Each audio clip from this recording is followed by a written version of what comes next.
Welcome to the 11th episode of the Nerdom and Other Nonsense Anime Podcast, your go-to source for episodic reviews of spring 2017's best currently airing anime. Today marks the 5th week for most of the 10 shows we are covering. It's also almost the halfway point. So, my name is Leo, and Destiny 2 is my favorite anime. Also with me is Bcom. Destiny 2 is a good anime, I'm thinking. I need this anime, man. The only problem with Destiny 2 is that all of the anime is written down on cards that you have to buy through booster packs. And it isn't actually in the anime itself. That's probably Gary's fault. God damn it, Gary. So before we actually start talking about Destiny, let's jump into this week's anime. So starting with Sunday and Alice and Zoroku. We had episode 5, A Home to Return To. Did you think this episode got better? I mean, let me grab a Snickers and then I'll tell you. So take a break, okay? Maybe that was our problem last week. We were hungry and we needed the... We're just not ourselves when we're not hungry. Maybe episode 6 she'll snap into a Slim Jim and then we'll know that it's really a good show. So this started off with the agent, like Ichijo Shizuku, showing up to save the day from like the end of the last episode, ripping the top of the car off that has Mini C and Alice and Zoroku in it. And so she like tangles Mini C up in some like black vine power. But anyway, like Mini C gets free and like they start fighting basically across this like whole cargo ship. It turns out that Shizuku can access multiple different types of cards by calling out like these numbers of different operations, and we don't learn yet like how she can do this. But yeah, it's not until the end, but I think it's better off you just explain it now. I think it would make it easier.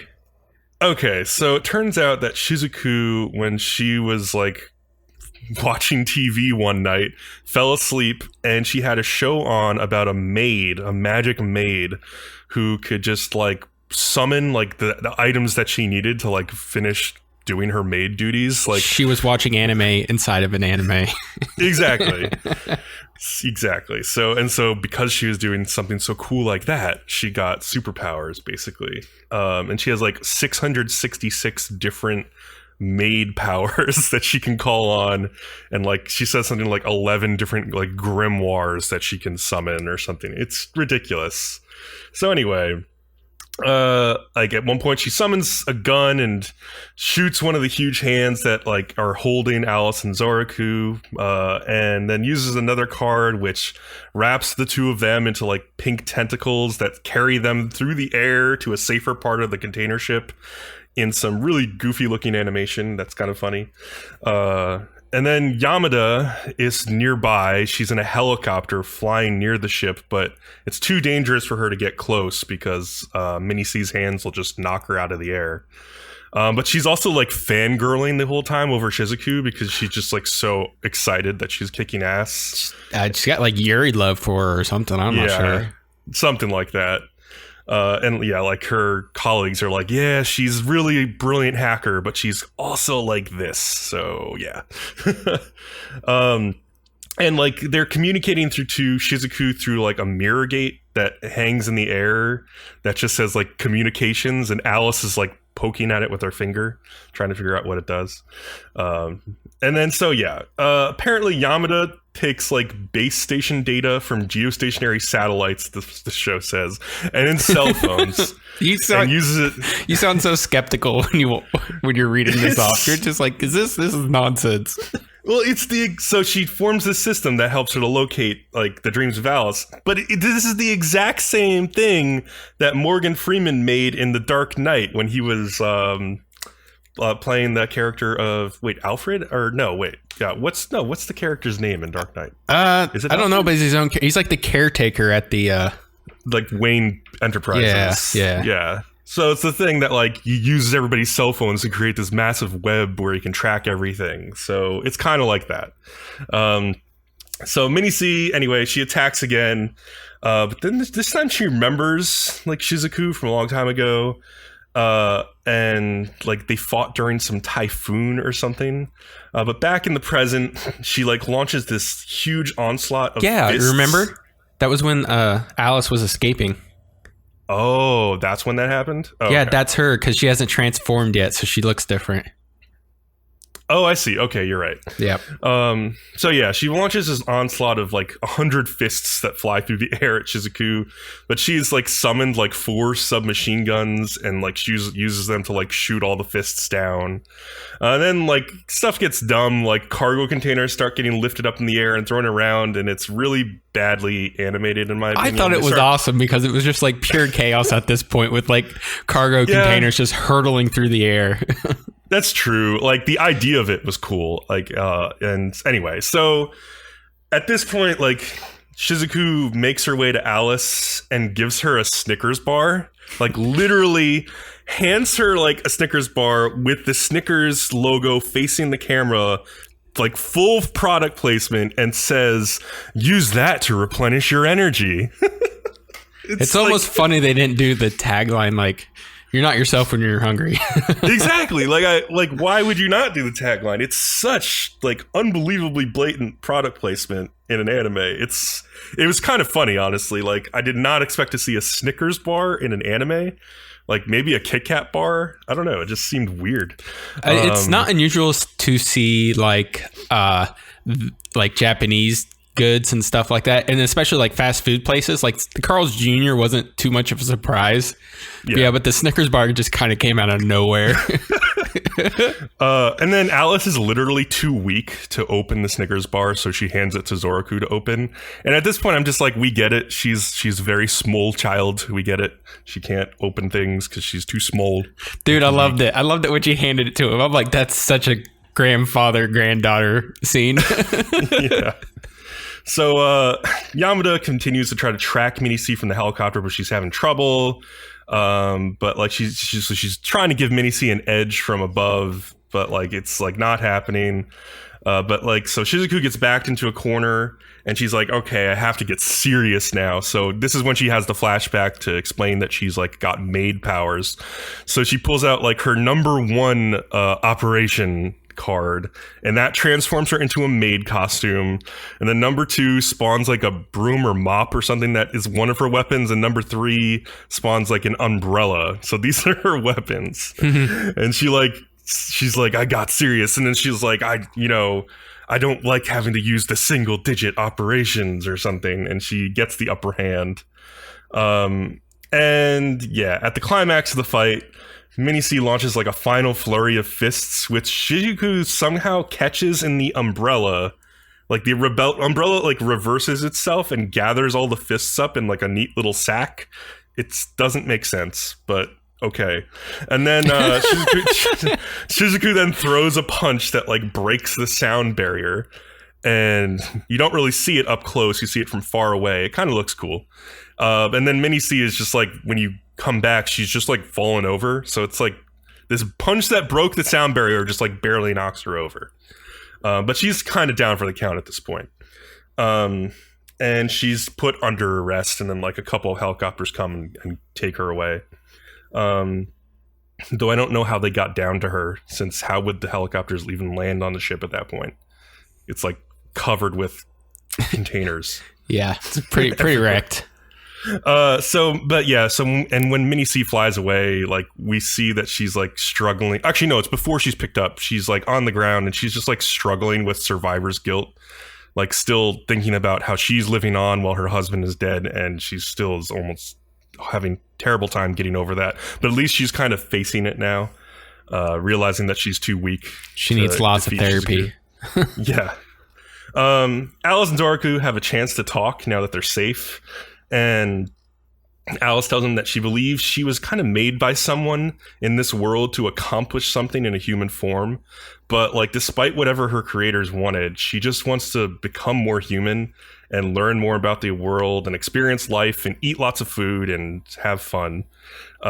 So she transforms her clothes. She's been standing around in this stupid like uniform that she wears at the research facility, which she transformed herself into the car earlier. when she like reset her reality. And I hate that uniform because it's basically like a doctor's, like what's something you'd wear at the hospital, like a hospital gown. And so she transformed back into this pink outfit that Sanai had chosen for her when she moved in earlier. She grabs Zoroku's hands and they float up together into the sky. And then she kisses him on the forehead for some reason I don't understand. Oh, I missed that entirely. How the fuck did you miss that? One of the cats must have fucking grabbed my attention, I guess. Because if I would have seen that, I would have mentioned that. It's pretty blatant. So, okay. I don't think it's like... I would say that like usually kids, like here at least, kiss their grandpa on like the cheek, like or something. She kisses him, like she closes her eyes and plants like a nice long kiss on his forehead. And I was like, what is this? Like, what does this kiss really mean? I don't know. Anyway, I was like a little bit uncomfortable, slightly, but I don't think it's supposed to be anything more than what it is. Okay. See, I like what happened after this. That's when I really hope the show just keeps going in this direction. The threat's gone, and now they're just going to do cute stuff, and Sanae's just going to freak out over how gosh darn cute Alice is. Yeah, so that's what I want. I would like that too. So we find out that like Kito and like the other dreams of Alice are like taken into custody and arrested, and the whole facility is like shut down. I didn't expect that to happen so fast. I don't know how they were able to track them so quickly. Yeah, now I'm just flat out curious where they're going to go with this. I mean, are they just going to establish a whole nother bad guy business out of nowhere or what? Yeah, I mean, we find out that like Naito and what's her name, Shizuku, are still tracking like Alice at home. Like they're still keeping an eye on her. So do they have some ulterior motive that hasn't been disclosed yet? Who'd you say was tracking her? Naito, Ryu Naito, the boss, and Shizuku from like the nice government agency. Oh yeah, but no. Yeah. Remember, their intention was to make sure that people with special powers can yes. blend. So they say. Yeah, that's what they say. So I mean, it makes sense that they would be observing them. Yeah. But like you asked, like it's very much left it up in the air, like what direction the show is going to go now. Like it could go a lot of different ways, but it seems to be going in the direction of Alice being cute and watering flowers, and Sanae being like, "Oh my god, she's so cute." And I'm pretty much okay with that.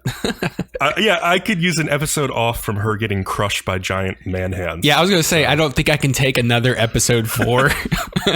I just have to be like, can we please drop this show?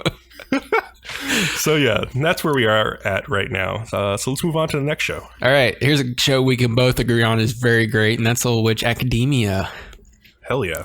So this is the Amanda episode. I'll just say that right now, which is totally fine. This is the episode that everybody is going to cosplay for all future conventions for Amanda. Yeah, and it's a simple cosplay. So anyways, we have Akko and Amanda outside, and Amanda's just lounging around, but Akko is actually studying her books, trying to find out all she can about the words, when suddenly one of the gems on the staff starts to glow. So immediately she runs off to go look for Professor Ursula, who is being yelled at by Professor Fenelon, which is nothing new. Yeah. And on her way out, Professor Fenelon mutters something about the Cavendishes having a crisis at the moment. And Ursula's like, just wait a minute, Akko, let me take care of this. I'll come back for you. And Amanda says she's heard rumors that the Holy Grail is currently being housed at the Appleton Academy. And that's when Professor Croaks like shows up and just like basically kind of encourages him to go do that. Okay, that's not what you're supposed to do as a teacher. So anyways, knowing that Akko and definitely Amanda can't stay out of trouble, this is just a combo that spells disaster for sure. So they finally snuck into Appleton Academy. Amanda, this is the costume Bcom's talking about. She has transformed herself into a male version of herself. So she's basically just slicked back her hair and put on one of the fancy school suits. And Akko just turns herself into a little mouse. Yeah. which is adorable. After walking around for a while, they accidentally bumped into a guy by the name of Louise Blackwell. Amanda immediately starts getting into it with him, and when he notices her jacket pocket moving, she pulls out Akko, and the guy starts accusing them of being witches. But Andrew shows up and saves the day and proclaims it's just a regular rat, and he will take care of it. But Andrew knows they're actually witches. He recognizes them both. But he wants to find out why they were there. They don't really answer him, and Amanda ends up storming off, and Akko and Andrew have a back and forth about expectations and doing what you want to do with your life, like almost what you want to do with your career and stuff like that. And yeah, Akko ends up running off like in the middle of the conversation because she's just over it. So she's going on. She's still continuing her search when we see some of Crowix's cubes fly through a broken window of a church. Akko sees this and runs in also and finds a chest with what we're going to assume is the Holy Grail, and then to carry it around in her mouse form, she just wears it as a hat.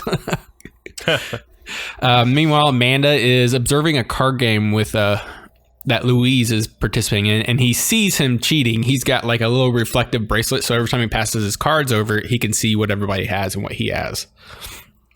She steps in and exposes his cheat, and then Amanda forgets that she can't do magic. She's too far away from the stone, and like whips out her wand, and then they're like, oh my god, she's a witch, and they hold her down. They immediately capture her.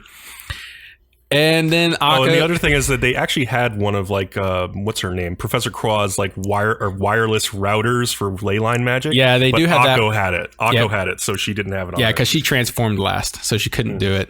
Akko tries to save her in her mouse form, but obviously gets captured immediately. I don't know why she even tried. It was just so. It's like because she's Akko. You're going to get this. Isn't going to work. Let's just say that. Louise doesn't even know what the Holy Grail is, but because the witches want it, he's like, I'm going to break it anyways.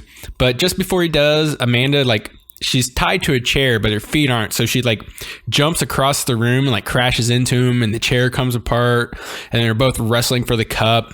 And then for the second time this episode, Andrew comes in to save the day again. He says their punishment should be decided a different way. It shouldn't be the execution that he was going to implement. Instead, they have a tradition where differences can be decided in a battle on this walkway with no railings that anybody can easily fall off of. So there's this really cool sword match between Amanda and Louise. And did you have something to say about that? Oh yeah, it was just awesome. I love the way it was framed with they have a huge sun setting in the background, kind of like the sun from Apocalypse Now. And it's the background for this whole duel, and the sword fight is just animated really cool. Amanda looks amazing. This is the part of the episode where I was like, okay, this is going to be such a huge cosplay crossplay for girls at conventions when they watch this show, because since it's not fully out on Netflix yet, it may not be as popular, but when people see this, they're going to be like, oh my god, this is so freaking cool. Yeah. So in the end, Amanda wins. I mean, what we were expecting, but Louise is an asshole and decides to break the cup anyways. But when he breaks it, there's this huge blinding light, and we see more Crowix's cubes fly up into one of the stone statues and kind of transform it to come alive. But then its pieces start flying off and attaching itself to Louise, and Louise is like, help me, and it basically takes him hostage in a different way. And so he's battling Amanda. The whole place is just coming apart. But this is where the that little Wi-Fi for the ley lines that Akko still has. She has that, and she has a wand, and she's telling Andrew to throw it to Amanda so she can fight this thing. She throws it to her, she gets it, and she kicks its butt. Mm-hmm. But like I said, the whole place has just been really trashed from this battle, and Louise's father shows up. He's the Minister of Defense or something like that, I believe. Yeah, I think so. Yeah, he demands punishment for all the destruction caused. But for the third time, Andrew steps in to explain the situation and how, yes, it was against them to trespass like they did, but then they did just by what their, I'm forgetting my words. Tradition is there to battle it out up there is what they did. They won, so they should be granted their freedom. And even in the end, Louise has a change of heart and says that Amanda has saved his life, which basically kind of gets him off. And then the Holy Grail obviously wasn't a word in the end. And then it just kind of stops right there for that episode. Yeah. I just loved all of the animations of Akko as a rat. Rat Akko is super cute. Yeah, she was doing cute things. That's pretty sure.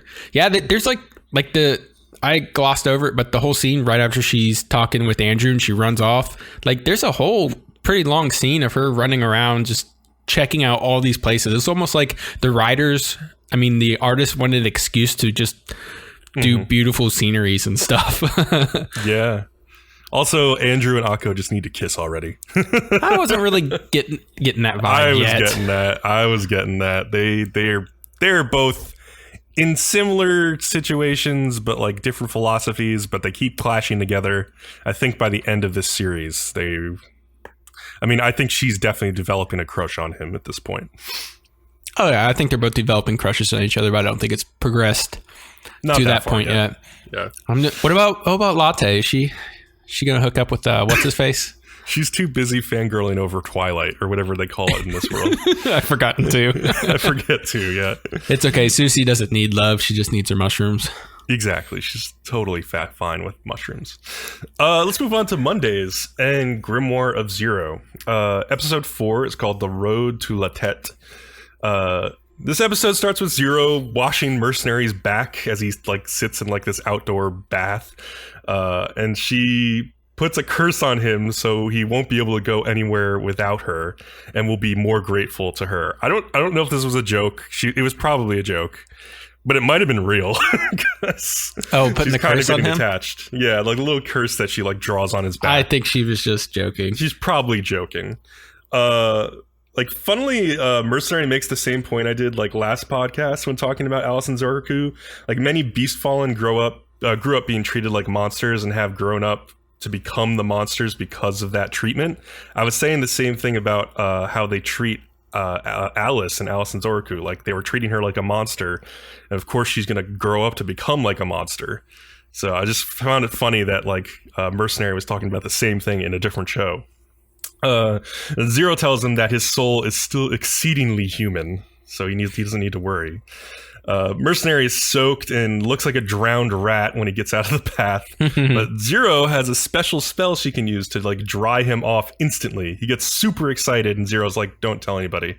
And then we have a funny moment where he's standing up and he's so excited that he didn't realize he's not wearing pants, and we get the shot of Zero looking at his junk being like, what the hell? She gives him crap for when she dropped her clothes in the clothing shop. Yes, because he got on her about that, and now he's just standing buck naked. Yeah, and so he's pissed that she got him back for that, basically. They run into the lolicon tailor in town who tries to get Zero to dress up for him again. And he has his two women co-workers behind him looking disapprovingly again. It's kind of funny. Yes, and the Mercenary immediately is like, go away, you perv. Yeah, they get and then they just drop it. I like this. Yeah. I love it. They're still enforcing it that's wrong. So then they go up to the gate guards who see them again, and they're like, hey, I hope you had a fun night, because they were told that he has sex slaves. And Zero and Albus both declare, yes, we fulfilled our duty as sex slaves. And Albus is like, yeah, I serviced him real good. So Mercenary is depressed because he's being viewed as a depraved pedophile and sulks, while Zero and Albus go, which is a proper reaction. They're reusing the same joke very well. I love it. It's good that they brought it back around and made something of it, for sure. I hope we can get away from the sex slave stuff now. Never. Zero tries to pay with a gem that is worth way more than her food is actually worth. So she doesn't understand money, basically, because she's been in a cave for most of her life. Zero then sees a couple kissing in an alley and asks Mercenary to explain what kissing is. So, yeah, apparently her only knowledge of kissing involved the act of giving a blowjob to a demon. That's what she thought kissing was. I mean, she doesn't say the words blowjob, but that's literally what she said. She's starting to say, like, putting your mouth against the phallus of a... And he's like, no. So she says she's ignorant because she locked herself in a sea of books, yet apparently none of them mention anything about how people interact. So I think they were mostly, like, on spells and... magic books. Witchcraft and stuff like that. So she didn't read... She wasn't out there reading, like, a fantasy novel or something like that. Yeah, that's true. I'm deleting this part. As they, what did you delete? Nothing important. As they leave the walled town, they see the same children who Mercenary roared at earlier in the episode to scare them off. This was like when he was taking a bath, he roared at some kids who were spying at him. And this time they're getting bumped by a passing beast fallen, and the older girl gets this nasty bruised ankle. And Zero thinks quickly. She has Mercenary, like, she says, like, you know how to tend to these kinds of injuries, don't you? Won't tend to hers. So, like, she gets him to, like, come and act like he's tending to the injury. He doesn't know anything the wiser.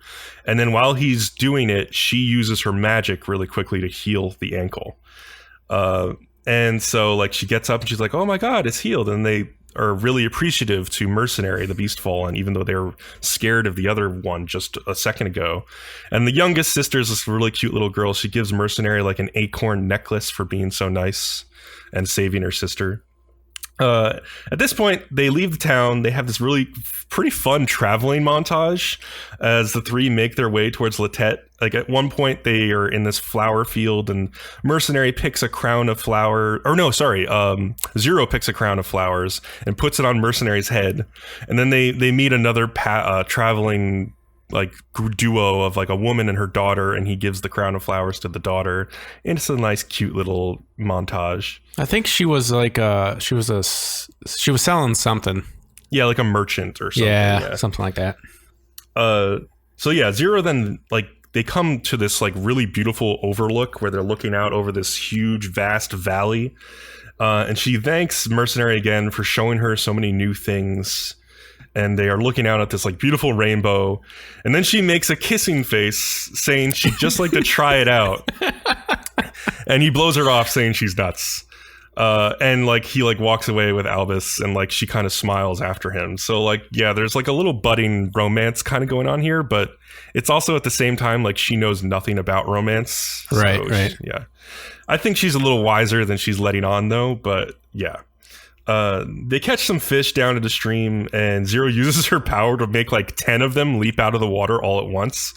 And Albus tries, but he's really not, he doesn't have a good control over this book of Harvest, which is one of Zero's grimoire books. Apparently her grimoire is divided into 4 books, one about protection, harvest, hunting, and capture. So Zero explains that the key to the magic is, like, visualizing what you want. And we learn later that, like, the whole way she wrote this book is because she was super hungry, and, like, the caves had terrible food. So she just, like, imagined, like, getting really good food, and that's how she wrote all of her magic spells. So she tells, like, Albus to, like, imagine, like, that fish is, like, just jumping out of the water, and it's delicious, and it's grilled, and it smells amazing, and just focus on that. And so when he does, the magic works, and 3 fish jump out of the water. And so they have, like, all these fish to eat. They sit down at camp. I want to say real quick, I think Mercenary, like, looks at her and he's like, don't tell me you just wrote a book that can end the world because you were hungry or want to taste your food or something like that. She's like, maybe. Exactly. They camp out, and Mercenary reveals that someday he'd like to open a tavern. That's kind of his dream. Albus tells them that his parents died when being targeted in a witch hunt when he was little. So he's raised by his grandmother. He also says his father was a normal human. So this sounds a lot like he's Serena's grandson, because Serena had a witch daughter who married a human man, and that she was upset about. So I would put money now that Albus is Serena's grandson. Also, especially since he defended her previously in that town. Zero doesn't know who her parents were, and says the sorcerers in her caves were strictly focused on experiments in science. And yeah, that's when we learned she only wrote the grimoire because of food. Albus tells Mercenary that he might actually be able to learn some magic, but Mercenary is like, all I need are these big ass muscles. Like, look how swole I am. And Zero continues on saying that she could train him in the basics, and that would give her a reason to always be by his side. And, you know, and Mercenary is like, oh, it sounds like you want to be by my side forever. And she's like, yeah, well, that's why I said it. So they're continuing this like relationship building between the two of them. Yeah, because that's what you wrote. But it's also true. It's completely true. Yes. Mercenary wakes up to see Zero curled up on his chest like always, continuing the relationship building. But also Albus is snuggled up on his side this time, and usually like Mercenary kicks him off or like throws him away, but he just decides to let him stay by his side this time. So now he's got his little harem of kids. No, I'm just joking. The gate guards would be appalled if they walked in on this scene. Oh my gosh. However, as they come over the crest of the hill I skipped the line. As they approach Latet, Albus says they can burn time until night in a nearby inn where he knows an old man, because they might stand out in the daylight. But as they come over the crest of the hill before the town, they smell something burning, and the Mercenary is like, that's not wood burning. And they find that the village has come under attack and that there's burnt bodies like strewn about the streets. So yeah, that's basically where the episode ends. So it looks like we're finally going to jump into some like real story action at this point. But yeah, because otherwise, story-wise, it wasn't really doing too much. It was still like doing their introductions almost. Mm-hmm. Yeah. Bleeding this part. Oh, why?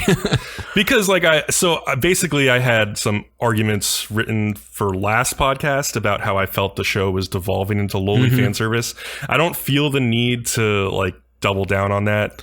I still think it is going in that direction, but I think what the problem is that Bcom, you need counseling because you see lolly waifus in everything. No, force it upon yourself. No. Don't tell me I need counseling because anime is filled with lolly waifus. Anime is filled with lolly waifus. And what you really should be worried about when you watch this is Zero's furry fetish. That's the problem.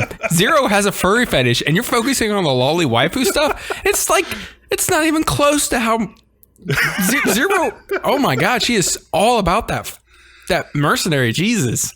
Look, I am all for relations between consenting of age furries.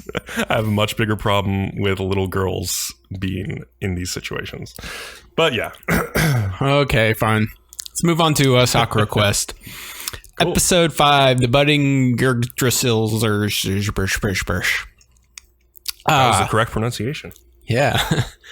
It's always different every time I read it. So Yoshino is still dedicated to somehow using the wood carving to help with the tourism, specifically the ramen that's in people's homes. She's really focused on that. She really likes it too. So she's like, I don't think she is yet, but that's what she said. While she's doing this, Sane is moping around her room when Maki shows up to offer her some food. Sane denies her offer and says she's going out. Maki says, you ran away to Manoyama, whatever that town's called. Excuse me. And now you're running away again, which Sane replies with, leave me alone. I'll just put it out there. Sane is just sulking this entire episode. Most of it anyway. Yeah. Yeah. Until the very end. So apparently Sane has been walking around the entire day and even into the night. That's I like to take walks and think, but I don't do it that long. So she finally comes to like the bus station where she buys a coffee and sits down to take a rest. That's when Tatsu comes out of the station, and he's just getting back from a funeral for a longtime customer of the wood carving shop. They just had this nice little conversation about their memories of first arriving to the town at this bus stop and some other kind of nonsense. But it kind of, what the whole point of it was, it kind of gave, Sane kind of came out of her slump a little bit as she kind of started moving on, thinking about what she wants to do and whatnot. Mm-hmm. But then the next day we have Yoshino is like visiting shrines to look at all their ramen and also wood cutting places to, I assume, learn about wood types and whatnot. While she's doing this, Maki is also doing her job, and she's actually trying out the wood carving of her own. And if anybody has seen wood carving tools, they're hella sharp. Like, if you thought like kitchen tools could be sharp, these things are sometimes just even way sharper. I mean, you're literally taking off layers of wood. But Maki cuts herself, and it's just like a little lesson learned. While she's doing this, we have Ruriko and Chiori are at a museum learning about wood carving statues. And then later on, they all four meet up at a large wooden statue carving site to learn more. Basically, what they're saying is they're really trying to do the research on this because they got, chewed out last episode for not knowing anything about it. Yeah. But they're making up for it now. So through all the research, they found out the local wood carving started with Buddhist statues. And when that died out, they moved on to Ranma. So Yoshino speculates that maybe Ranma's era is over and it's time to move on to the next thing. The problem being, what is the new next era? We don't really know.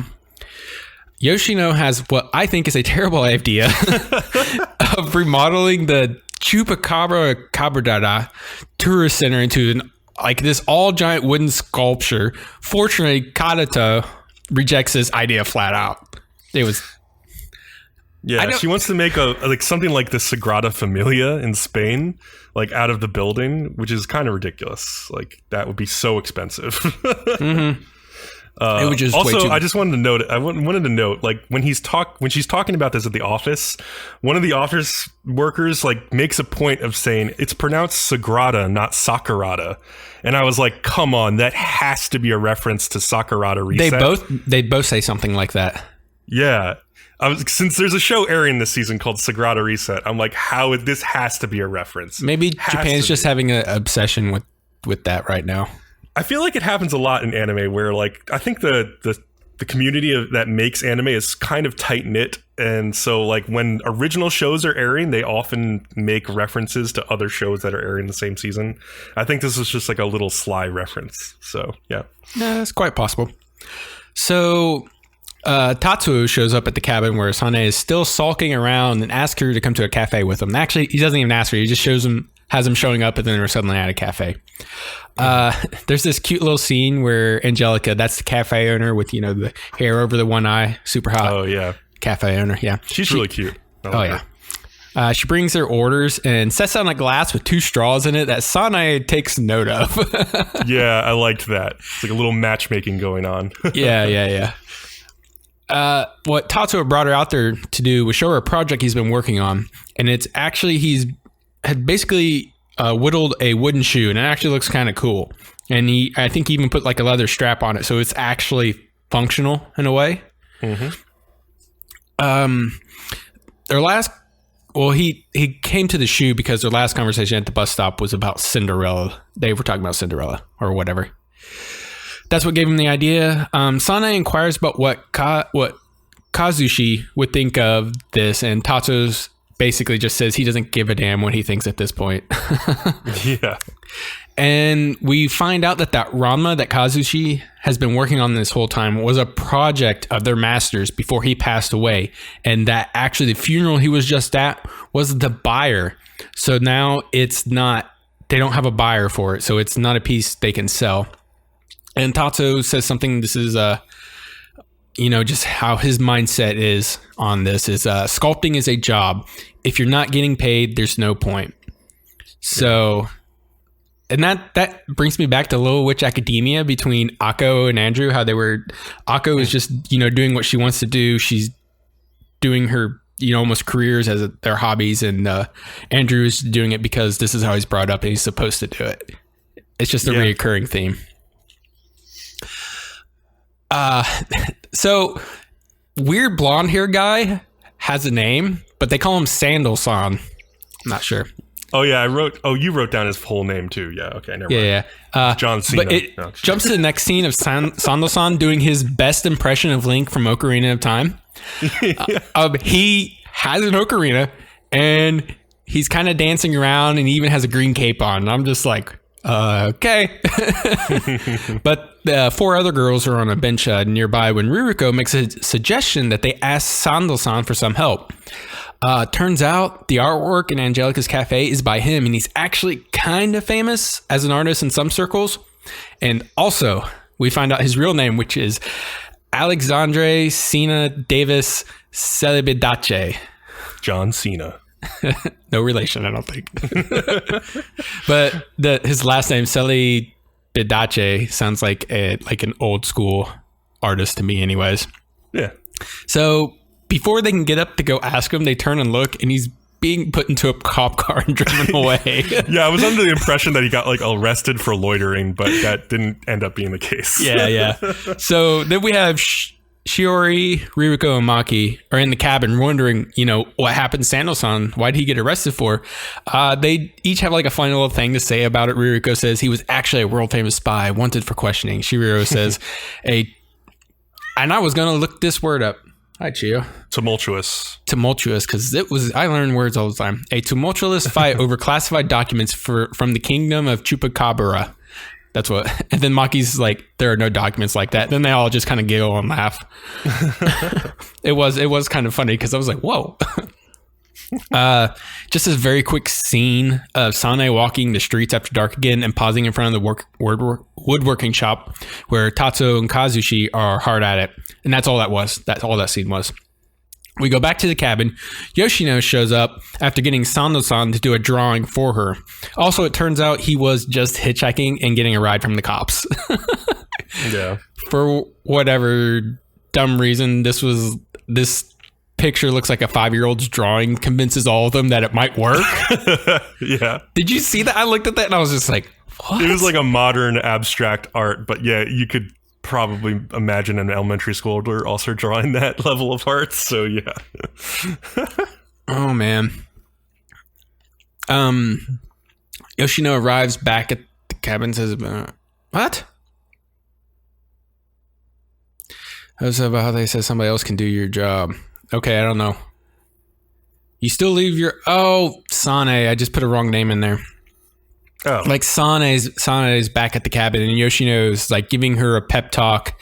And it basically says, no matter what you do, you still leave your own mark in your own way. And this convinces Sane to basically show up the next day for work. Immediately, Sane has some ideas for improvements.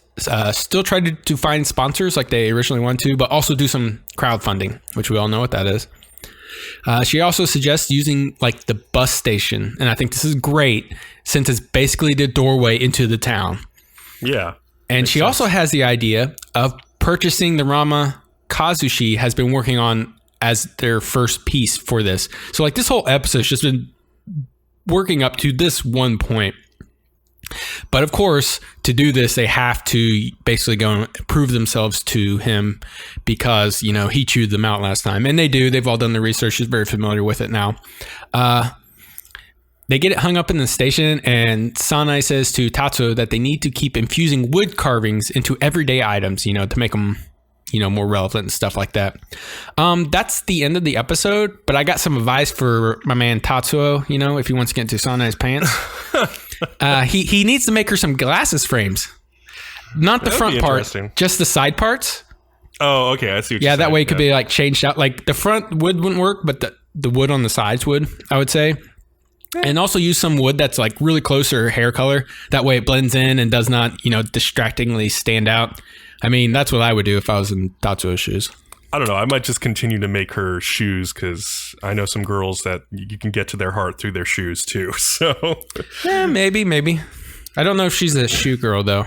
So I like the idea that they came up with, basically this might be a 100-year project of us decorating this Chupacabra town hall, but I like that it's an ambitious project because what is the point of being a group of a community of human beings if we aren't striving for ambitious projects that will last beyond our lifespan? Those. Oh, you mean having children? Yeah, that as well. And they talk about because we know Japan can't do that.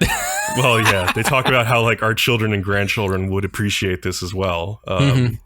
So yes, there is. That's true. That's true. So yeah, I like that. I think it's good to look forward into the future. It's a good message. Okay. Let's talk about some Busou Shoujo Machiavellianism. All right, wake me up when this is over. Episode 5, The Love-Crazed Blade, Barabi Hanasaka. So now it's time for Bcom's favorite watch. Shoo, shoo, shoo. Shoo, shoo, shoo, shoo, shoo, shoo. Oh, yes, we get a lot. Not as much. Not as much. We get some more. Trust me, I know. And I made a really short synopsis for this because some of this stuff's so dumb and is unimportant it doesn't matter, but that's I think why I like this show. Barabi says that in 10 minutes the doors to the stairs will open and Nomaru has to make all the way to the top to defeat her and get her whatever. Each of her 3 musketeers will be waiting on each level, and they will also have another 10 highly skilled members. During this, we're getting lots of butt shots.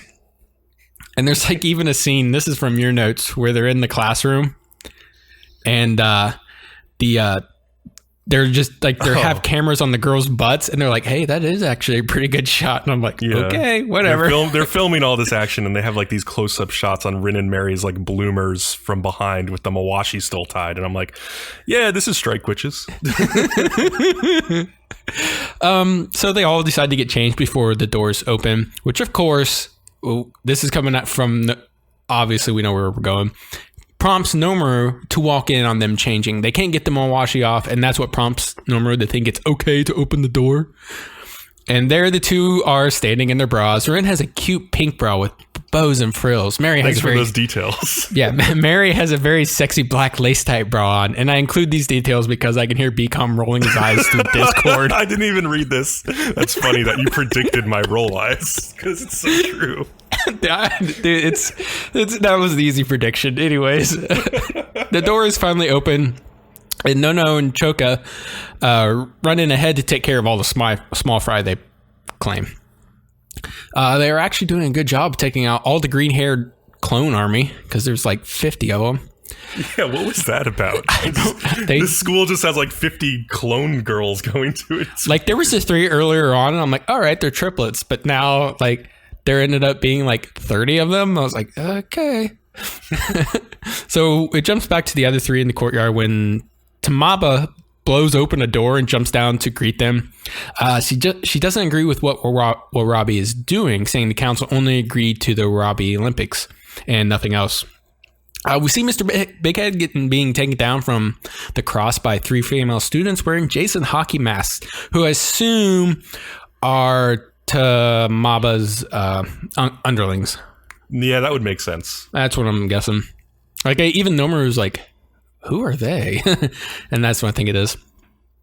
Now Nomaru comes bursting onto the roof with Rin and Mary right behind him. Warabi's bear climbs over the fence and onto the roof, ready to fight. And also the 3 musketeers are on their way up, and Mary's like, I'll take care of them, don't worry about it. Chio, you can't be on the desk.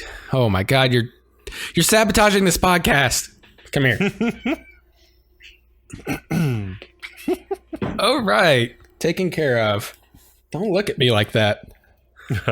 Oh, let me find my spot. So, okay, yeah. Mary goes off to kick their butt.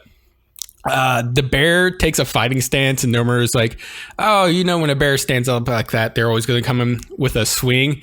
And then the bear just like jabs him in the face. He's like, what the heck? And the bear's now in the boxing stance, like bouncing from foot to foot. I laughed my ass off, dude. Apparently the bear has taken boxing lessons. Yes. Dude, it killed me. So Rin goes after Warabi and gets a cut to her shoulder, which turns out it wasn't a cut, but a hidden shuriken. And then it's just a big battle between the two, and they keep going on with all these like technique names, and it's just like they're like, I feel like they were making fun of Naruto specifically. Yeah, I definitely think they were like parodying like these anime that constantly throw out like the technique names between Rin and Warabi. That I got that. What was I was thinking like just like the fight animation kind of didn't live up to what they were trying to do though. Like if the fight animation was like a little bit better, I would have really enjoyed that part of the episode. But yeah. Yeah. So like, and then at one point, Rin switches to her crane pose and gets in a finally good kick on her. Meanwhile, Mary has defeated the 3 musketeers, or so we thought. They make kind of a little bit of a comeback. And Nomaru has also been cornered by the bear. But the magic bullets have finally started to take their toll and causes the bear to hunch down, giving Nomaru a chance to use his totally straight punch. That's what they called it. He bopped him right in the nose, so it took the bear out. Mary defeats the three on the stairs real quick, and now it's up to Ren, who has seemed to gotten some of her composure back, and then she takes out a robbery. Due to miscommunication, Ren and Mary thinks he wants to have a threesome with all of them. So, of course, they end with them chasing him around the roof. To my shock, so this is the first time that a fight has ended, and it hasn't ended in the immediate sexual assault of the girl he was fighting. Yeah, and really the only sexualization they did of her is like way earlier on, like they were changing her and they showed like her midriff and her with like a sports bra on or something like that. Yeah, that was like super quick, minor. And it was just gone, and I didn't feel like it's worth including. Yeah. I just want to say that Mary's French pronunciation is like all over the fucking place. Like, you can't take this show seriously, dude. You can't pick at it. It just annoys me because I understand how those French words are supposed to be pronounced, and then they don't pronounce them that way. So, yeah. How do you feel about the guy from the Matrix movie with the French accent? Do you think that works? Oh, yeah, he works. Yeah, he's a total French douchebag. I love that guy. It's like typical French douchebag. He's perfect for that part. Okay, let's move on to... Okay, now it's my turn to check out, and you just let me know when it's over. Okay, let's talk about an extremely good show called Tsuki ga Kirei. Episode 5 is called Kokoro, Heart. So, the CG scene... I'll just say off the bat, This episode starts with a couple of CG scenes of students walking around. And yeah, there's more of these shots like spread throughout the episode too. And they are like a black eye on this production. They look bad. And they like their frame rate has to be super low because they're like stuttering super bad. Yeah, like there's like guys walking around. They just look terrible. Like they're like lifting almost their feet unnatural, like and I'm like freaked out. It looks so bad. I wish they would just cut down on these scenes as much as possible. There's no real reason for them except to show off the background art, I guess, in those sines. But yeah, otherwise the rest of the show is totally fine and yeah, it looks really good. So they're back from the school trip. But Kotaro and Akane are still pretty much unable to speak to each other in public, at least not in front of all of Akane's friends or anything. They make eye contact and socially smile. Awkward as hell.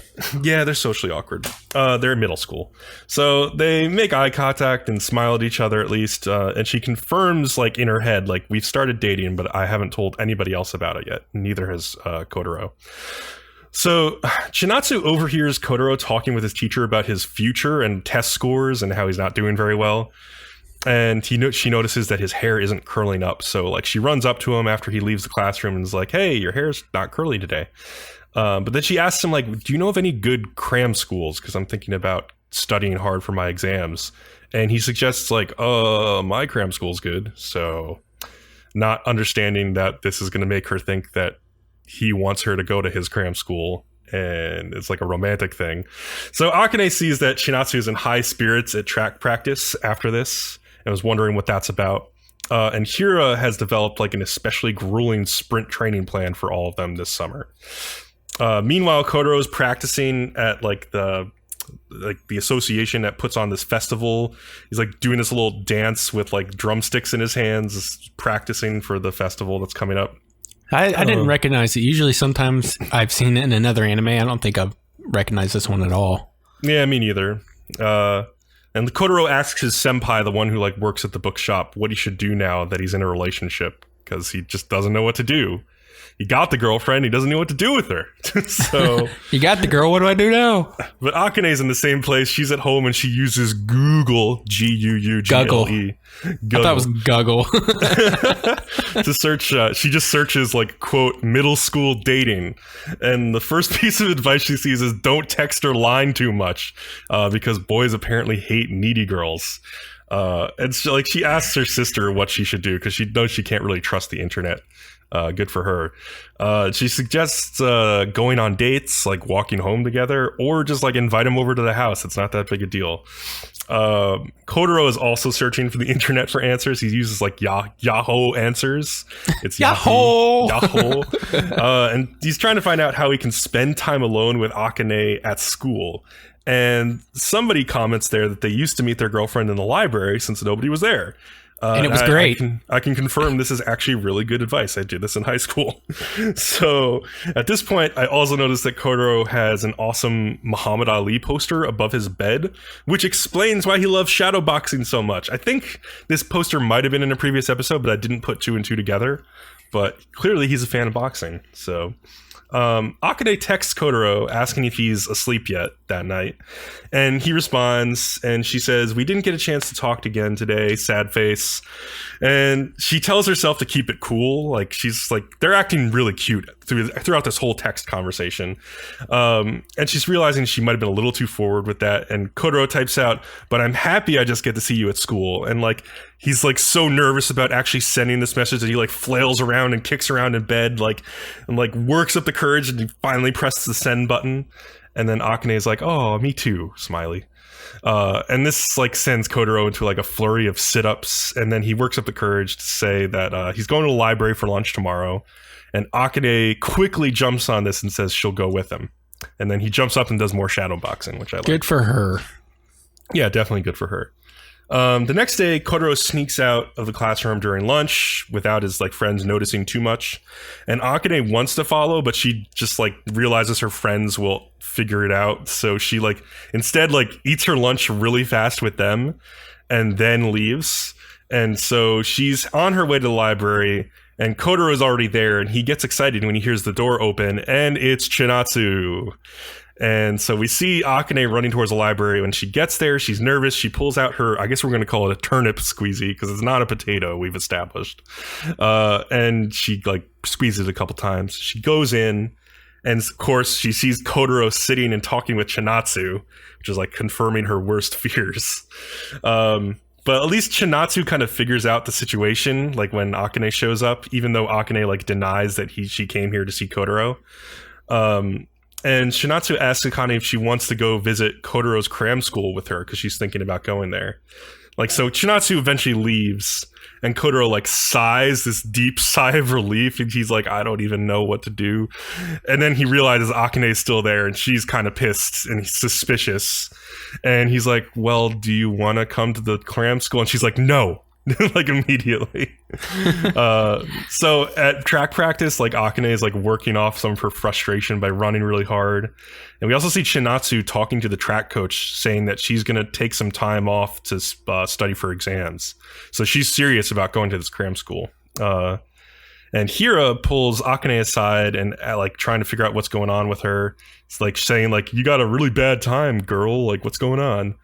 And she apologizes, and he runs back to practice, like after saying like, "Hey, let's talk about it on the way home." But before she can respond, he just like runs back.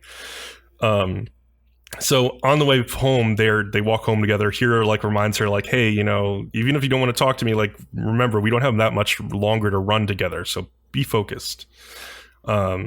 Obviously, it would have been awkward for her to talk about her problem with another boy. Like, she doesn't bring it up for good reason. Meanwhile, at cram school, Kotaro is learning about a novel called Kokoro, the title of the episode, by Natsume Soseki, about a love triangle during the Meiji era. How topical. He sees Chinatsu in the hallway looking on as she's like getting a tour of the school. And then so they walk home together, and Kotaro, she tells Kotaro that she's going to attend the cram school, and she also asks for his line ID. And then this car drives by, and like she has to like move really close to him to avoid getting hit, like almost to the point of like hugging him. And at this point, I'm starting to feel really bad for Chinatsu, because like Kotaro like doesn't do anything with this. He just like walks on, like, and Chinatsu in her own right is like a super cute girl. She's really nice, and she would probably be a better match for Kotaro, just realistically speaking, because she's really outgoing, and she would be really great at like pulling him out of his shell that he clearly needs to break out of. but he's like every middle schooler just wants the girl that he wants, that he thinks is right for him. And you can see all the problems they're going through because they can't communicate with each other because they're too much alike. Like he would be able to communicate easily with Chinatsu, whatever, you know, people make the wrong choices. In class the next day, Akane's friend complains about her boyfriend and how he never wants to talk or cuddle and how she's going to break up with him. She's kind of funny. And Akane says out loud that, yeah, dating is hard. And they're like, what are you talking about? And she's like, she just still won't talk to him, to her friends about this. And then like later in the hallway, some other girls like approach Akane and they're like, somebody saw you walking home from Hira. Are you dating him? And she's like, no, I'm not. And so they're happy because they can still go after Hira or whatever. Kotaro tells his senpai at the bookshop that the relationship isn't going very well and he's keeping it a secret and he doesn't know what to do. And his senpai's like, yeah, I guess like as a middle schooler without any money, it's hard to go on dates. So he's like, here, let's do this. And so Kotaro texts Akane the address of the bookshop and she like uses maps to find it. And finally they have a place where they can talk alone. Like his senpai leaves and like leaves them alone for a while. So they finally sit down, they have like a real conversation. They apologize about like all the miscommunication they've been having. They talk about how Kotaro's not really studying because he's too focused on his novel. And Akane is like, you know, I think that's okay because I'm really focused on my running too. And so I can identify with that. And Kotaro's like, yeah, I actually really like watching you run. And I think I'll come to your next race. And so they're having a good time. Kotaro works up the courage and like reaches out and grabs Akane's hand to hold it. Oh my God, this was so awkward. It was so cute. What are you talking about? I was watching this and I literally went, Why? Why? It's middle school, like, love. It's, like, typical. It's like the first time. Do you remember the first time you held hands with a girl? No. No. Actually, I don't know if I remember the first time I held hands with a girl either. It was a long time ago. But, yeah. I think when I was dating, we skipped straight to kissing. Well, good for you. Yeah, for me, I guess, yeah. Actually, I think I might have done that too. Well, we've established in anime, hand-holding is extremely lewd. It is. That's a Japanese thing. So, anyway, they're holding hands. It's cute. Like, Akane unfolds her hand into his.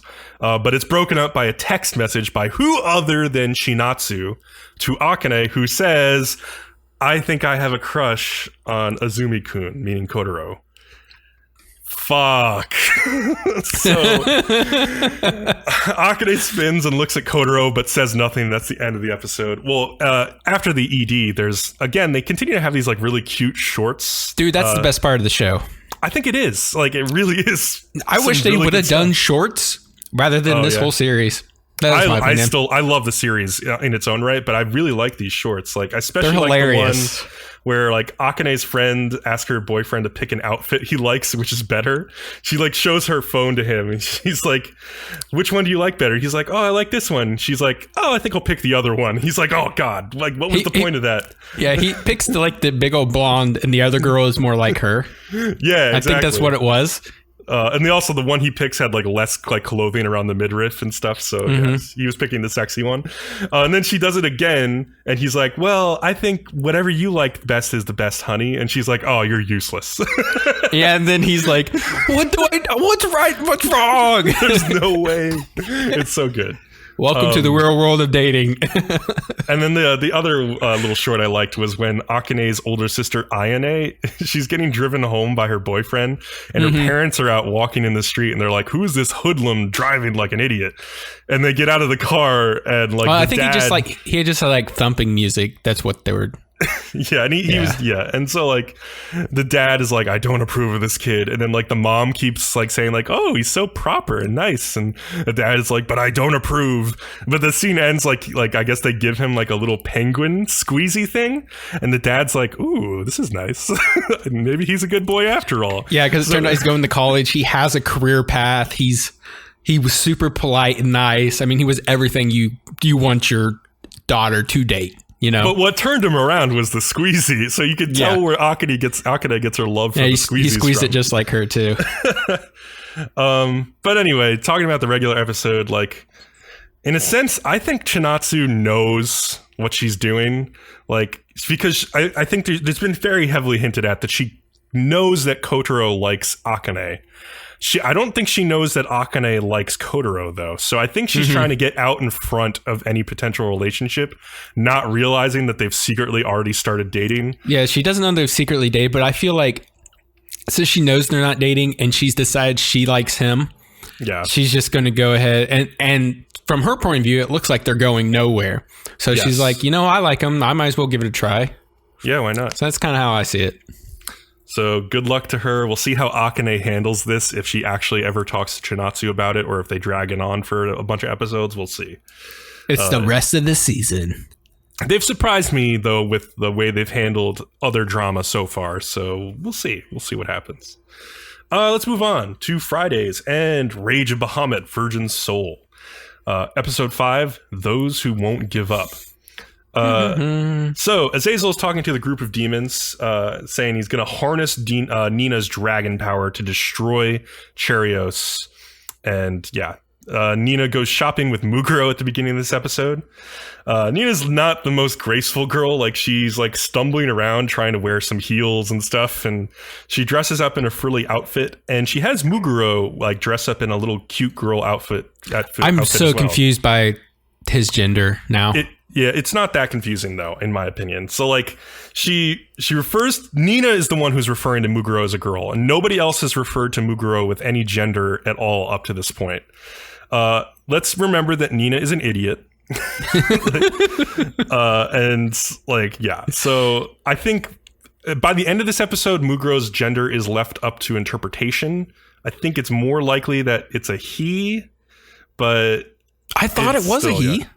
Yeah, I mean, that's what I thought. I thought he was a he up to this episode as well, but I went back and like looked, and like they always just refer to him or her as like the holy child or like the child.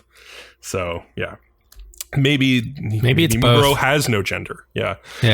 They've all called her the holy child up to now. So like so Nina's an idiot, and she probably made the wrong assumption.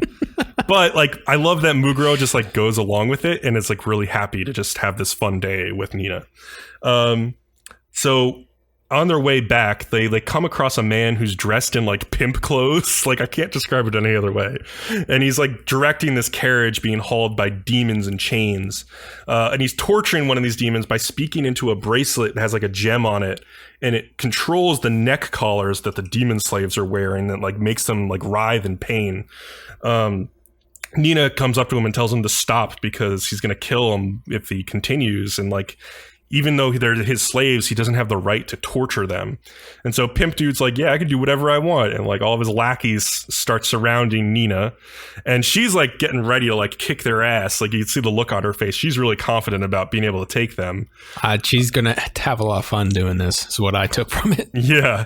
But before she can, Muguro stands up for her. Like, his or her left eye shines with this bright pink light, and the art style like changes to this grayish pink palette, and suddenly like all the demons' collars like are removed from their necks, just vanishing.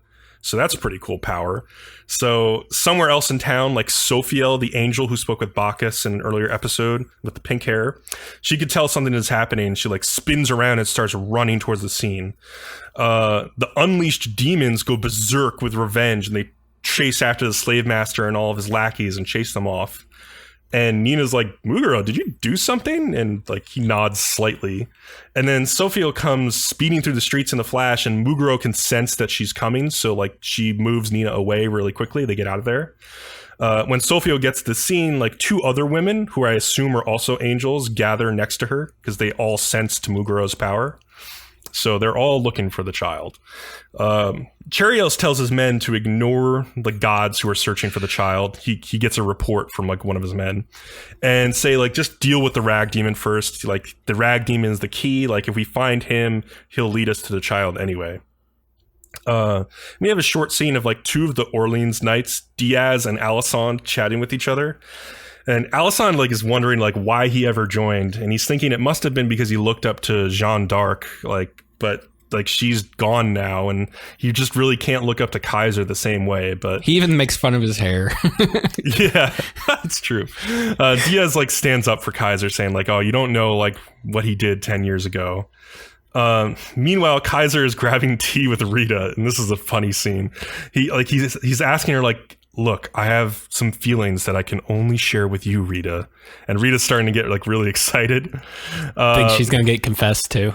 Exactly, and it sounds like she is. And he's like, "I need to ask you this. It's like, am I worthy of being the captain of the Orleans Knights?" And like Rita's face is just so like, I'm not putting up with this bullshit.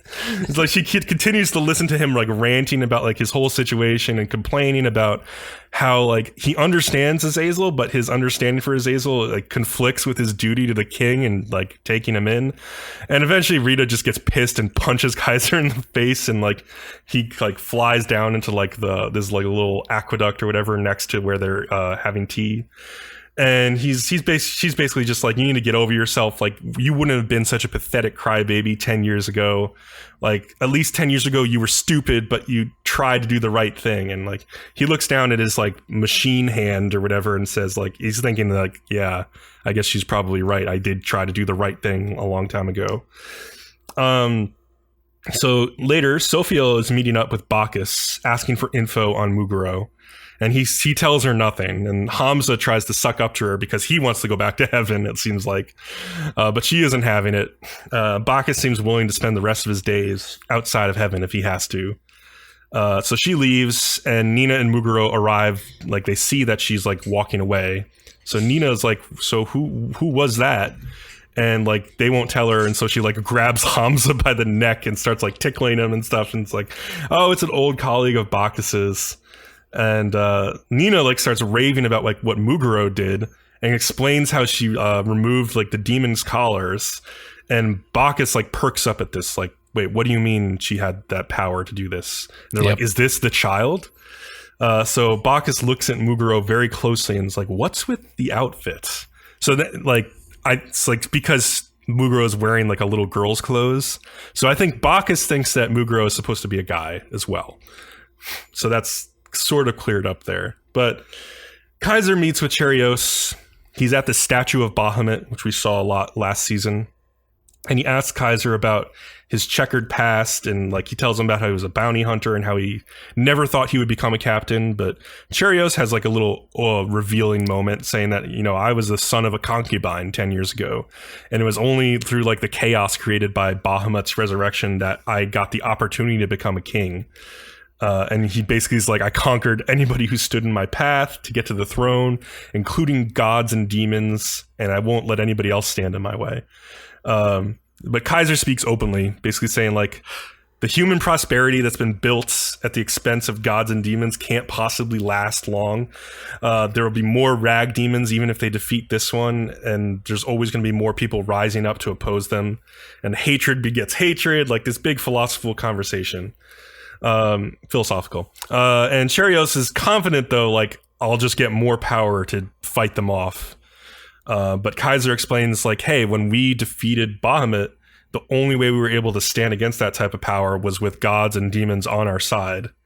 So Cherios says that his calling as king is just to make mankind strong enough to fight off even another Bahamut all by themselves.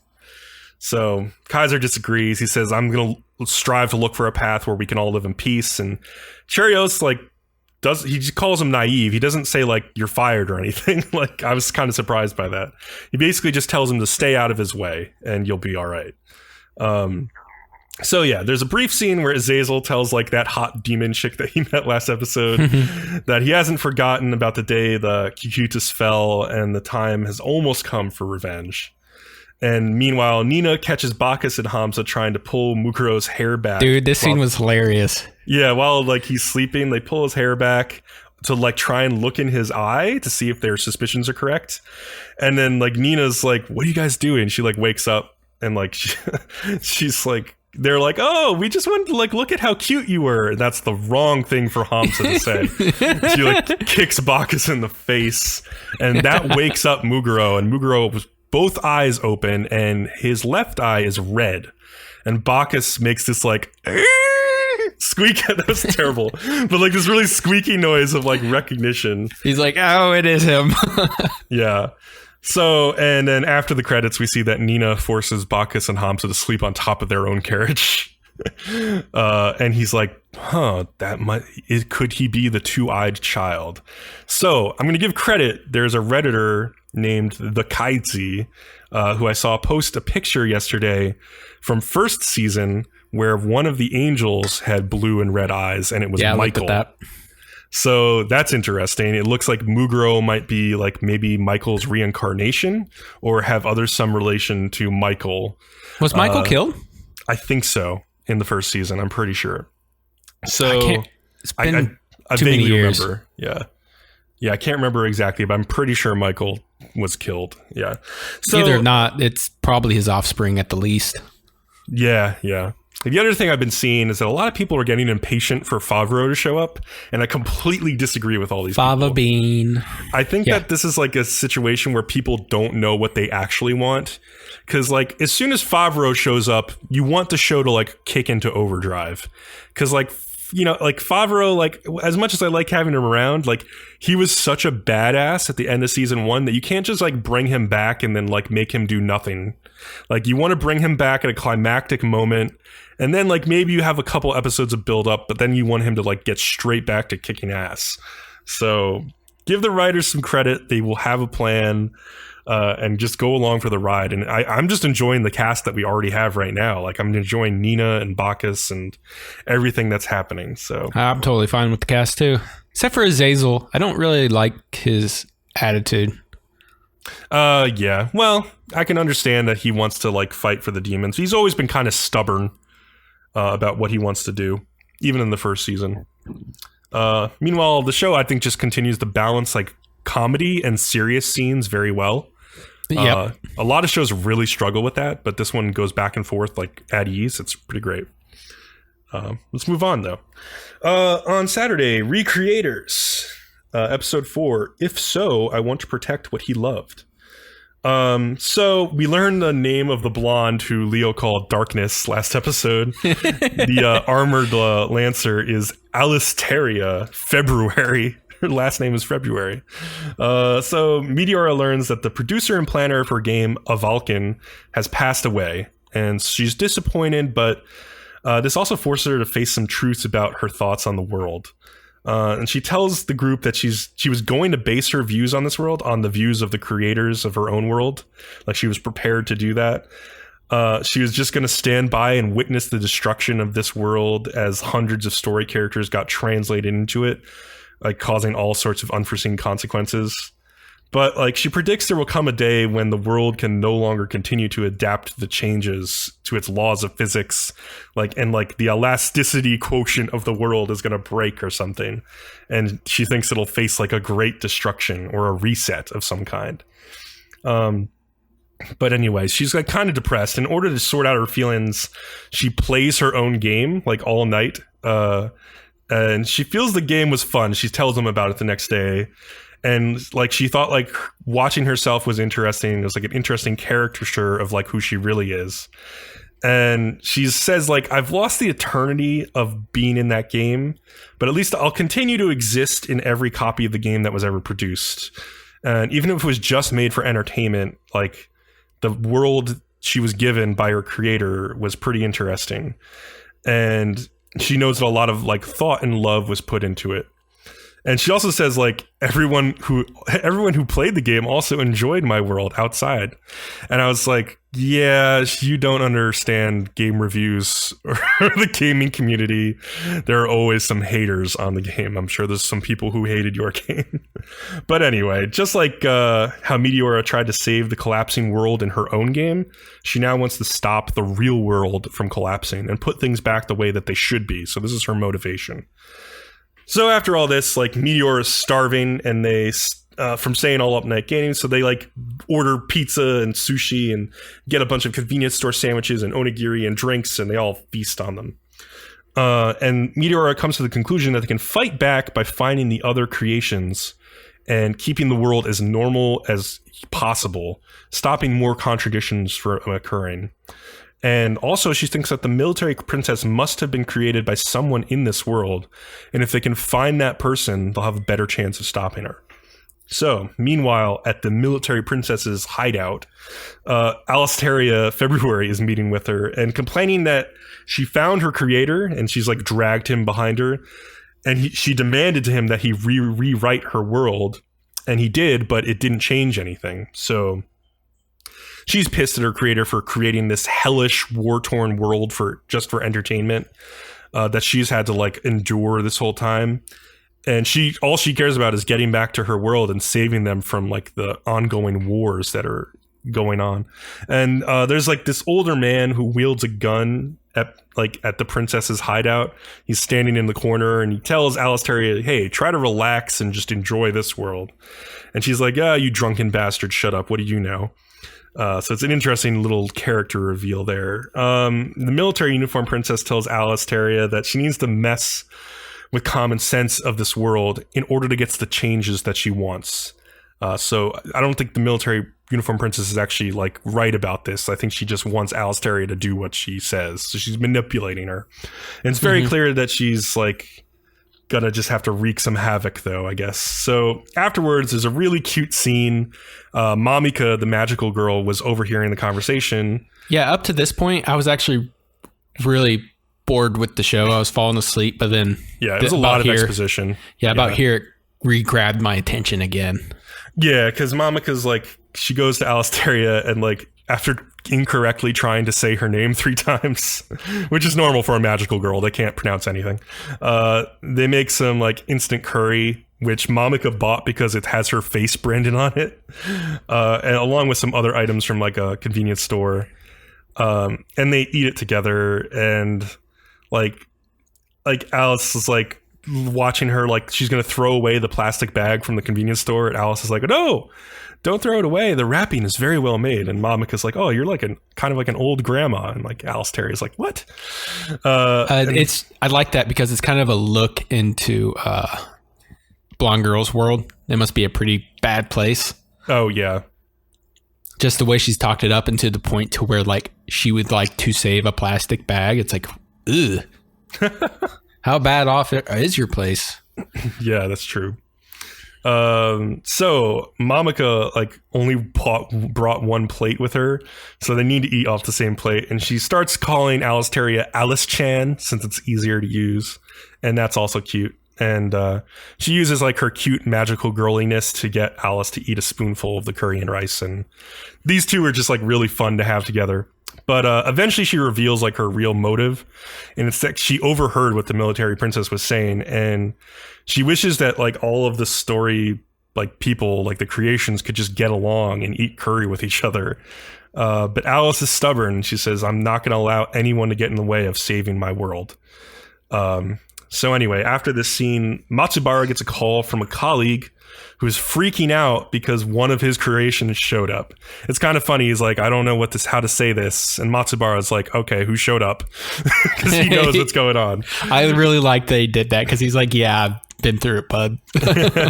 So this new creation that showed up is named Rui Kanoya, and he's a guy, I think, who has a huge Gigas machine that he rides, which like the creator told him to like hide in a baseball field near his parents' house because it's huge.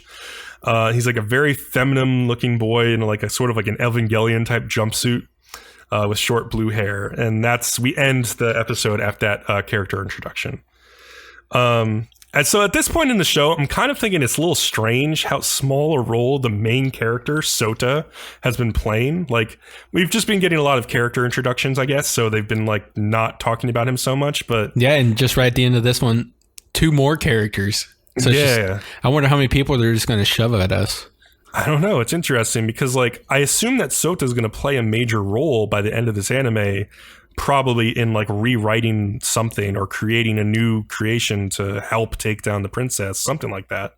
Yeah, because last episode, military princess knew him and, you know, said things like, you know, he destroyed somebody so-and-so's world or something like that. And it's like, what? Yeah. So we'll see. I mean, I'm happy maybe he does have more, a power. I'm sure he has some kind of power, but he has to discover it. So We'll see. Hopefully he gets built up relatively soon. But I do like meeting the quirky characters from all the different video games and light novels and stuff. It's fun. So we'll move on. Next show, My Hero Academia, Season 2, Episode 18, the Cavalry Battle Finale. This was a fun episode. It was really cool. It's like a pure action episode, and I'm so glad I didn't have to write the synopsis, because that's what it would be. Oh, yeah. Just writing out the battles. Pretty quick synopsis. So, like, Deku's team's being hunted down by the group of, like, Todoroki, Ida, Kaminari, and Yaoyorozu. And so they use a combination of, like, Kaminari's shock ability and Todoroki's freezing powers to demobilize the other teams that are trying to go after Deku, and so they can just get them to themselves. And also the shock from Kaminari makes Deku's jetpack malfunction, so they're grounded for the rest of the fight. So Tokoyami continues to try to fend them off, but Yaoyorozu uses her creation power to, like, you create some armor that's, like, too strong for him to, like, attack. And Tokoyami explains that, like, it would have destroyed his dark shadow if it had been sunlight outside, because his shadow is stronger the darker it is outside. But it also becomes fiercer and more difficult to control. Has it gone out of control yet? Not yet, no. Okay, well, that's just foreshowing. That makes sense, yeah. Also, like, his dark shadow can kind of talk, and, like, after getting shocked by electricity, he's like, this dark shadow saying, like, I'm against violence. It's kind of funny. So meanwhile, Monoma, who's, like, the leader of the Class B group that's been taunting Bakugo, is pushing Bakugo a little bit too far, and Bakugo's, like, going nuts. So he rushes at Monoma, but he's, like, easily deflected, and then Monoma uses Bakugo's own perk against him. So it turns out Monoma's quirk is to copy other people's quirks, but it's restricted. He can only use it for somebody he's touched in the past 5 minutes, and he can only copy one quirk at a time. So he can't copy, like, multiple quirks and use them all. That would have been cool, though. You could do some nifty combo stuff. Yeah.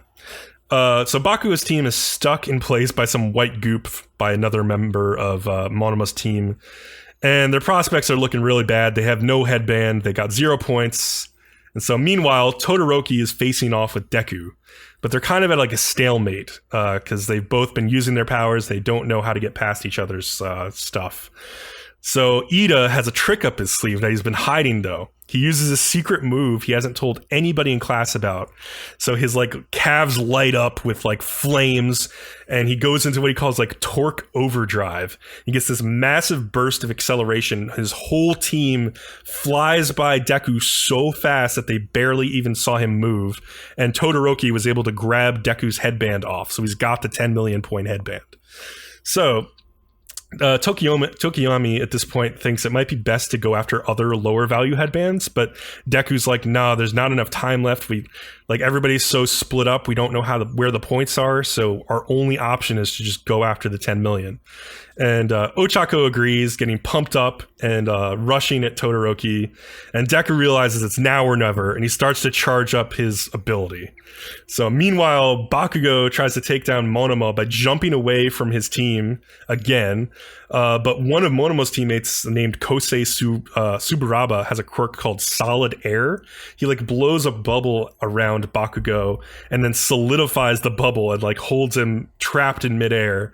And he thinks he's, like, got him, and they start going away. And Bakugo's, like, so pissed he just starts punching the frickin' bubble and shatters the glass. And, like, his hand goes through and he grabs 2 of the headbands off of Monoma. Dude, I will say he is one of the angriest characters I've seen in anime for a while. Yeah. And that stuff works as just like, it's like jet fuel for him. He just can feed off it like none other. Yep. And so by grabbing those 2 headbands, his team moves up into 3rd place in points, just in front of Monoma's team. But that's not enough. So, like, this whole scene is about how freaking tenacious Bakugo is and how that makes him a good leader. Like, he looks down at his teammates and he's like, flat face, use the tape. And, like, the flat face guy's like, my name's Sero, but he does it anyway. And he's like, raccoon eyes, lay down like a dissolving solution. And she's like, my name's like, I forget her name actually. It's like Ashino I can't remember. Damn. Oh, that's the pink alien girl, right? Yeah. Mina Ashio or something like that. And so yeah, they lay down, like, these attacks, and they, like, skate towards Monoma's team really quickly, grab the last headband, moving them up into second place. And Bakugo, as crazy as he is a great leader, and he's just like, okay, we're going after the 10 million now. And they're all like, yeah, let's do it. So back to Deku. He uses his power to like swipe the air in front of Todoroki's left arm, which has like fire powers, because Todoroki is fire and ice. And so he swipes in front of him, which blows his arm away because he like uses so much force. And then he uses his other hand to grab the headband he thinks is the right one, and they get away. But unfortunately, it was not the 10 million point headband. They changed the positions. He grabs one that's only worth 70 points. So now there's only 10 seconds left in the match, and Deku and Bakugo and Todoroki are all converging on each other, going after the 10 million point headband. And as they get like just a few feet from each other, time runs out. So we're like, oh shit, Deku lost. So it turns out Todoroki's team places first, because of course they still had the 10 million, but he's pissed that he came so close to losing. Bakugo's team places in second. In a surprise, some team Shinso places third. This team just like came out of nowhere. I guess they just sneakily collected some headbands like right at the end. And then like Deku turns to his team and he's like apologizing to them. But Ochako is like, no, look at Tokiyami. And he looks at him, and Tokiyami lifts up a headband. Then he's like, yeah, in that last lunging attack, I had the Dark Shadow sneak in on Todoroki and grab one of his headbands when he wasn't looking. And it was like worth 615 points. So they place fourth.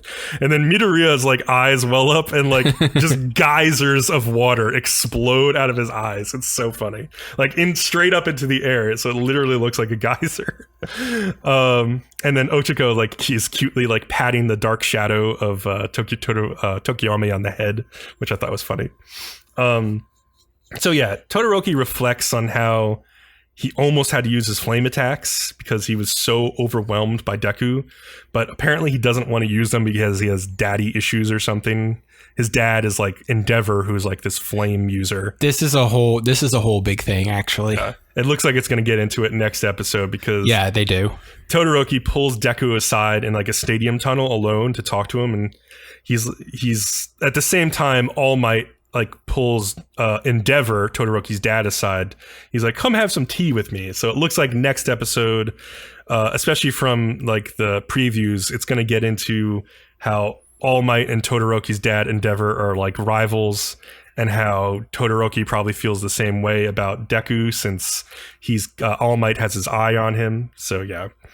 And also after the ED, Deku's mom is at home watching, like she sees that he got fourth place and that he's safe, and she starts crying geyser tears. It's really funny. So I guess it runs in the family. All I'm going to add is hooray for repeated cleavage shots of Yaoyuruzi. Yeah, that was kind of funny. She sort of had her like shirt open throughout this fight. Yeah, and I have no idea why it was open, and then after it's over, it zipped back up. So whatever that was about. I think it's because her quirk comes from her skin, so like she had to have like her skin exposed, and at one point she pulled something from her side. Okay, I think that's what the reasoning was. It just didn't really explain it. Makes enough sense for me. You got anything else for that one?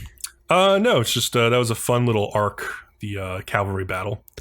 All right, that show is very, happy and cool and all kinds of stuff. Let's get to a darker show called Attack on Titan Season 2, Episode 30, Historia. So we begin with a flashback of everybody training in the snowy mountains, and we have... Why did you call them mountains? I could throw that football over the mountains. Anyways, Krista, Ymir, and Daz have apparently not made it back from the training hike, and there's a blizzard rolling in, so they won't let anybody else go out and find them. We cut back to those three, and Daz is basically down for the count. Like, they have him in a sleeping bag, cocooned all up, and Krista is pulling him through the snow on like probably a sled. Ymir says that we'll never make it if they have to keep dragging Daz, but Krista is intent on trying to save him. Ymir tells Krista that you have already accepted her death and is just trying to be remembered as a heroic soldier that gave her life trying to save another. Like, this was her way of committing suicide. Mm-hmm. But Krista denies this. But then we get to learn about Krista's big secret, and which surprised me. I don't remember learning it this early in the manga, or I just may have forgotten. But Krista's big secret, as this is funny because this is just like Rage of Bahamut. Turns out she has some noble blood, but her mother was just a concubine, just like Cheerios. Okay, you make that cut, yeah. But her mother was just a concubine, and the church had a problem with this. They wanted to outright kill her, but if she changed her name and lived a different life, they would look the other way. Ymir found this out because she was, at that time, she was sneaking around and, just trying to survive and get food, and actually overheard this conversation. That's how she knew. Ymir also says she follows her because they are a lot alike in that aspect. Yeah. Not sure what she was going with that. We also find out Ymir is out for revenge. That's what she states. She didn't say what for, just for revenge. They finally make it to a cliff that is overseeing the base camp at the bottom, but they still kind of have to go down and around. But Ymir says they should just throw Daz off the cliff. And Chris is like repulsed. She's like, we can't do this, but Ymir just basically picks Krista up and like throws her down a small hill into a tree and like buries her under a bunch of snow. And basically what I'm assuming is, and we're led to believe later on, is that that's when she transformed into a Titan. Oh, definitely. There was like a flash of lightning in the air. We saw it. Yeah. Oh, did we? Yeah. There was a brief flash of lightning when Krista was thrown down the hill after Ymir went back up, and she definitely transformed into a Titan and then jumped down. Yeah, she just to get down to the cliff and really close, and then that's when of course everybody's rebelling and they're going to go into the blizzard and find them anyways. They see Ymir walking up towards them. She transformed back when she was pretty close. And then this is also where we get the secret. So Chris is the last one to get there, and Ymir's waiting for her. And this is I don't know. This was weird. Chris, of course, does losing my places. Yeah, they all get to safety, and Ymir's promise comes into play. And if she reveals her secret, Chris is to take back her old name and live. If she were ever to reveal her secret of turning into a Titan. Now we get back to the current action with everybody stunned as they just witnessed Ymir turn into a Titan. Interestingly enough, Reinhardt and the other dude, I didn't have his name, also recognized it as the Titan from that one day they lost a brother or a friend or something like that to that exact same Titan. That was her, apparently. They're all wondering if she's against humanity or not, but they are sure that she is at least trying to save them, because otherwise she could have just ran away with her power. Yeah.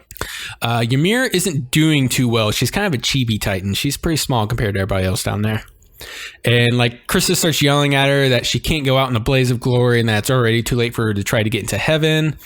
This kind of kicks Ymir into overdrive, and she starts pulling chunks of block out of the tower, just chucking into the Titan's face one out of another, which then starts to make the tower lean over. At that point, well, hold on, because Krista is yelling at Ymir you need to live for yourself, like you said, because Ymir, when they were talking in the first half of the episode, was I sacrificed my life for people at one point, but then I got a second chance, and I promised myself with my second chance at life I would live only for myself. And so Krista's saying hey, live by your words. If you can't protect this tower, then tear it down. And so she does. Yeah. And I almost put she gave her a pep talk instead of what I actually put. If I was I should probably put some detail in there. But Ymir jumps back up to the top of the tower, and she's basically, if you want to live, grab onto my hair, in her Titan voice. And they all jump on and grab her hair, and then they just basically ride the tower down as it crushes all the Titans. Sort of. I'm getting there. They're all safely down when what looks like every Titan basically survived. The tower comes up out of the rubble, and they immediately jump on Ymir and just start tearing her apart. Yeah. Krista then foolishly starts running towards her, yelling, "I haven't even told you my real name yet," when I don't know what she thought she was going to do. When Krista runs face to face into another Titan, but then suddenly Mikasa shows up and kills the Titan and saves her ass. And it turns out the whole squad of Titans are there, and they just make quick work of everything. Scout, you mean the Scout Squad, not Titans. Yeah. Oops. Sorry, Scout Squad. There's this stupid scene where Aaron's like, hee guys, I just got my first kill. And he gets his wires crossed and crashes. Dude, I can't believe that was his first kill. Like, I thought back to the whole first season. I was like, oh, wait. Yeah, I guess that would be his first kill with 3D maneuver gear, at least. Yeah. And then this whole time, like, Mikasa is just, like, silently working over every Titan in sight. Yeah, Mikasa's just wrecking shit. It's great. Yeah, this is like Mikasa's like 307,000th kill or something. So, I mean, like Aaron as like a main character is almost useless unless he's in his Titan form. Yeah. So all the Titans are down. They get to Ymir, who's like missing her right arm and right leg. And she's just alive long enough for Krista to tell her that her real name is Historia. Yeah. And then she dies. Blech. Yeah. God, so it's just another really good character that they built up with this interesting backstory to just kill immediately. So you should be worried when people start getting backstories in this show. Yeah, and like saying like you need to live on like for me kind of thing. Yeah, like I those are the death flags for the show. Yeah, but I also want to know like, so like Ymir said this stuff about like, yes, somebody betrayed me and like people were joyous when I originally sacrificed. Like I want to know what the hell she did, but maybe Historia will try and find out. There's this whole other faction of humans / Titans out there. There has to be, because there's some coordination going on here. Also, Krista's outfit in this episode is exactly the same as Hikari's outfit from Interviews with Monster Girls. But it's super basic too, so... It's the same white shirt, the same brown skirt. It's like exactly the same. She's got the same blonde hair. So when she was like running around all animated, I was like, oh, it's Hikari. I was like, hey, Hikari, you're back. Yeah. I thought the show was over, but you made it into Attack on Titan. Also, Krista's eyes, I just want to say, are so detailed. Like if you look at the shots up close, her like big blue eyes are crazy detailed. Mm-hmm. But yeah. That's all I got for that show. Do you have anything else you want to add before we leave? No, just that I liked the first half of the episode, which was like the giving us context about Ymir and Krista. And I think it paid off in the second half. I'm kind of hoping it focuses more on Eren and Mikasa and Armin now, though, because I kind of want to get back to that main storyline, but we'll see. Yeah, season 2 is barely talked about them. Exactly. Yeah. All right, guys. Thanks for listening. Remember to like, follow, and subscribe to us on YouTube to get updates on new podcasts or videos. And follow us on Twitter at Nerdom and other for updates as well. And that's it. See you guys. Peace.